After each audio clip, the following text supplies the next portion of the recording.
First question for Stone. So have you played in a mid-season tournament like this before? Yeah, we did a version of it at Cornell. I want to say a couple years ago we played in one in Las Vegas at the New Orleans Arena. Played a couple games out in Wyoming and USC, and then I forget who we played, but we did something in Vegas right before Christmas. How different is it playing in these tournaments than at home? I mean, are you talking more at Cornell or like right now? I mean, well, at Cornell. I mean, Yeah, it was definitely pretty different. A lot more fun, going out and traveling. I like playing road games. There's nothing like playing in front of a good crowd, which we sometimes got at Cornell. But it's fun playing on the road and kind of having that a little bit of animosity towards you. How much are you looking forward to this tournament, knowing that you're from that area? It'll be a lot of fun. You always relish the times that you can play in front of your family, and I'm really excited to see everybody and go from there. How many, you know how many people might come out to see you? I'm not sure. I mean, my family's pretty big, so all my siblings and parents, that's 5 right there. So we'll go from there. What do you think is the biggest adjustment you've had to make coming here on the court?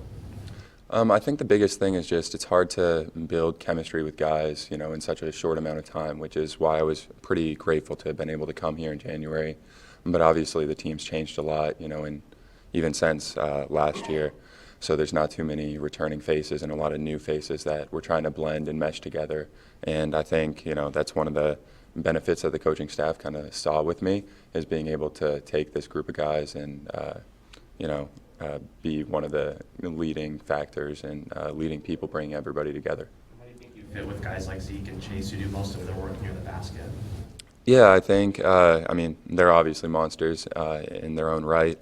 And I think I, complement them well. And whenever we're in the game, it brings something new to the court and allows other opportunities to open up, by stretching the floor a little bit more. How's it changed your game as far as when you were at Cornell, you were kind of a go-to guy, and you've done a lot here, but like you said, you got a lot of weapons. And how do you have to limit? You have to, I don't know, maybe limit anything in your game or maximize certain other things, or is any of that changing little things about what you like to do? Yeah, so I wouldn't say my game's really changed since I came from Cornell. Obviously I had a lot more. I mean, like you said, I was more of a go-to guy there, and this team has so many more weapons. But my mindset, it's the same. I'm sure any basketball player you'd ask that question, would kind of like answer it similarly. You don't really change your mindset. I go out there every day and I, try to play the best that I can and take advantage of the other team's weaknesses and ultimately help my team get a win. What have you thought about the way Jamal has played these last couple of games?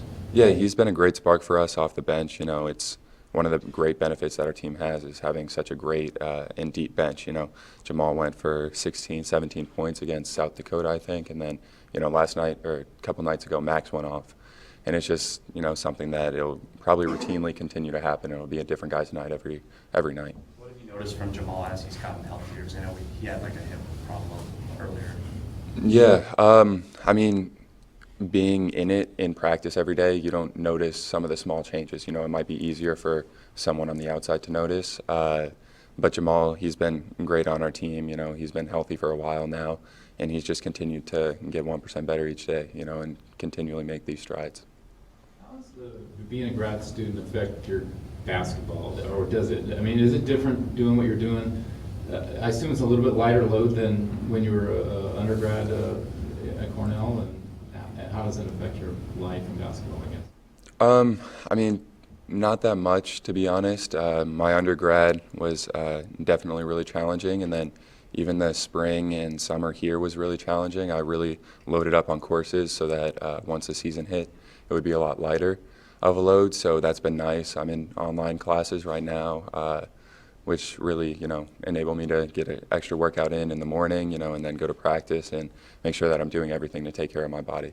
Justin Coleman was in a similar situation as you last year. He said he used a lot of that time to watch film. Is that something that you're also doing? Yeah, no, the coaching staff is great with that.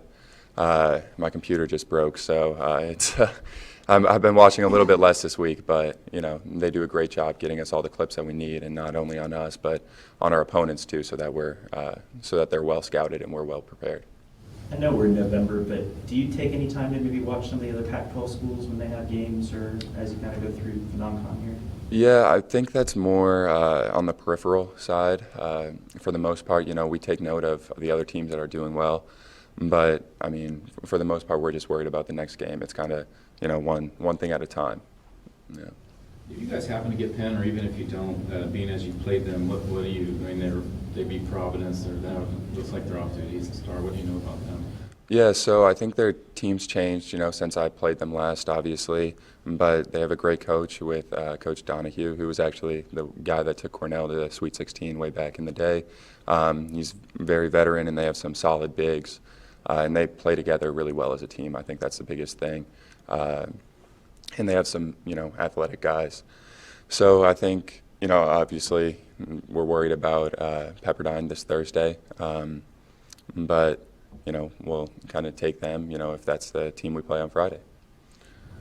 Yeah, I was just wondering, anything besides the teamwork that jumped out at you philosophically, or anything they do that's worth noting? I don't know about philosophically or anything. You know, they definitely play through their bigs a little bit more.